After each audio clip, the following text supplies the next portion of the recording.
मुंबईच्या मड परिसरात भीषण अपघाताची घटना समोर आली आहे। मिळालेल्या माहितीनुसार royal Enfield Hunter 350 MH47 CE3212 या बाईकची MH47J 5233 या ऑटो रिक्षाला जोरदार धडक बसली आहे। या अपघातामध्ये ऑटो चालक आणि बाईक चालक दोघेही गंभीर जखमी झाल्याची माहिती समोर येते। या अपघातानंतर दोन्ही वाहनांची झालेली अवस्था पाहता दोन्ही वाहनं वेगाने जात असल्यामुळे हा अपघात झाल्याची शक्यता व्यक्त केली जाते। दरम्यान स्थानिक नागरिकांकडून मड परिसरातील रस्त्यांच्या निकृष्ट दर्जाबाबत पुन्हा एकदा गंभीर प्रश्न उपस्थित केले जात आहेत। यापूर्वीही या रस्त्यांच्या कामांवर अधिकाऱ्यांवर चुकीची माहिती देण्याचे आरोप करण्यात आले होते। तसंच या भागात वाहतूक विभागाचे प्रभावी नियंत्रण नसल्याचीही तक्रार नागरिकांकडून केली जाते।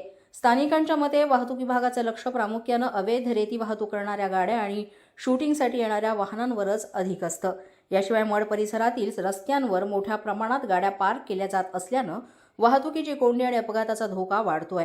मात्र या गंभीर प्रश्नाकडे प्रशासन दुर्लक्ष करीत असल्याचा आरोप नागरिक करीत आहेत।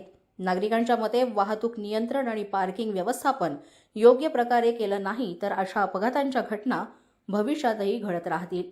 पहा जागृत, रहा जागृत। जागृत महाराष्ट्र न्यूज, मुंबई।